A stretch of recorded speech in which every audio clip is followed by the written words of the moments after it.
All right, so the new undisputed frontrunner in the 2024 race is a guy by the name of Donald J. Trump. Now, why do I say that? Well, I say that because in the Republican primary, you all know this, it's not even close.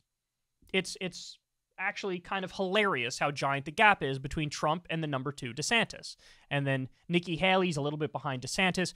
Really, those are the only 3 that are even remaining in the conversation. Pence dropped out. Tim Scott should drop out any minute. Like all these other people, so what are you doing? Christie, Asa Hutchinson. I mean, I get it, right? There's other reasons to run, but also this thing is done, okay? It's just done.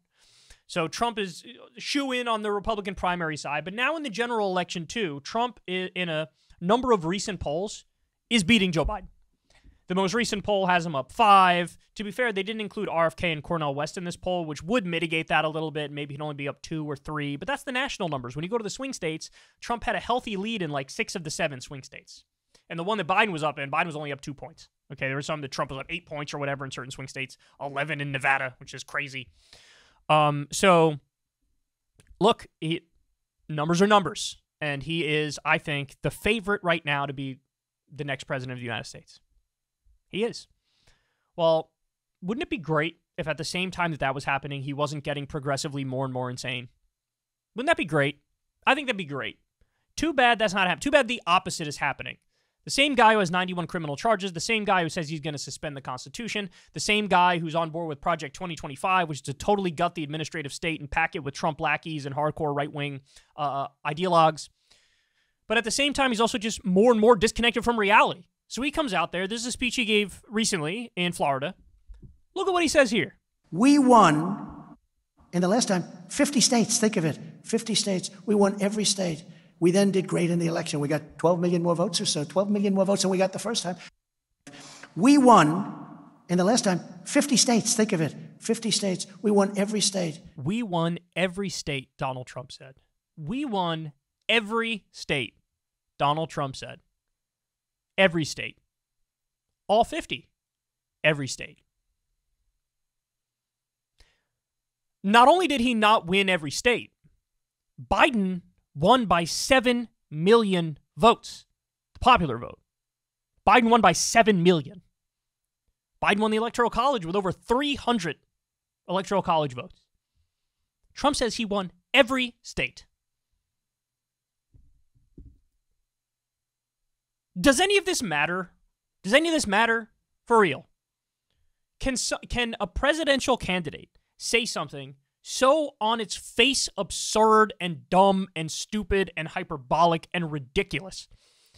And it's just like, whatever. That's just what happened. That's fine. Any other person who said something this factually wrong would be game, set, match. I remember back in 2004 when this scandal was Howard Dean made a noise at a rally. We're going to go to Washington. We're going to go to Michigan. And we're going to take this thing. Rah! That was a national scandal. And the media used that to take his ass down. It was done. It was over. Howard Dean went from one of the leaders to non-existent because of a noise. Trump says the most factually incorrect thing anybody has ever said in human history. Is this going to matter at all? No. We're talking about it. We're the only people talking about it. Nobody cares. He can say literally anything. He wasn't wrong when he said I could shoot somebody on Fifth Avenue. I wouldn't lose any voters. That's exactly right. That's exactly right. He won all 50 states, he said. He won all 50 states. That should be a disqualifying comment in and of itself. Never mind all the policy comments that are disqualifying. Never mind the criminal charges, which are disqualifying. Never mind the un-American stuff like suspending the Constitution, which should be disqualifying. Never mind the invoking the Insurrection Act. Whatever. We can go on and on and on and on. None of it matters. None of it matters. And Biden, Joe Biden, how the hell are you losing to this guy? You pathetic loser. Really? You want to back up Netanyahu's genocide right now? You think that's going to help you? You're hemorrhaging. You went down 11 points among Democrats. You lost young people. You lost Arab Americans. You lost Muslim Americans. Maybe don't hitch your wagon to a genocidal far-right maniac like Netanyahu. Maybe don't do that. Maybe don't narrow the scope of your student debt relief at the last minute. Maybe don't do that either. Jesus Christ. The fact that you shouldn't be down in a single poll to this guy, never mind being down in the average of polls. Now, basically, Joe Biden is dependent on freaking RFK to take enough votes from Trump so that he wins. Imagine being dependent on RFK to win. You're running against this clown of all clowns. And we won 50 states. We won them all. We won them all. He says it's fine. It just gets away with it. No problem. Democrats won't hit him over it. It won't affect his numbers at all. He can say anything. It's what a rotten, decrepit system we have, man. It's so rotten. It's so decrepit that we're at this point. We are watching the unraveling of a global empire right in front of our eyes. And it's happening at rapid pace.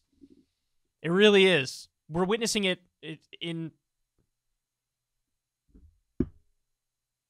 We're witnessing it in slow motion, right? Well, it's not really slow motion. It's like fast motion. We're witnessing it happening day in and day out, faster than anybody could imagine. And the unraveling is pathetic and sad. It's a clown show. We got a half-dead guy who's hemorrhaging voters by the minute, can't figure out a way to beat the world's most obvious fraudulent con man, criminal. And stuff like this won't even make a dent. Won't even make a dent. Yeah, he says he won 50 states. Okay. That's fine. Let's move along. Like, he can say anything. It's fine. No problem. I would love to get back to a place in politics where stuff like this matters. Like, if you say something like this, the reaction should be, oh, you need, like, antipsychotic medication. Let's get him on some Seroquel, throw his ass in a straitjacket, and put him in a mental institution. Mental institution. Let's do it. Let's do it. Because this is, it should be unacceptable, but it's not. It's very acceptable. People will accept it, and people will like it. People will overlook it. People will embrace it.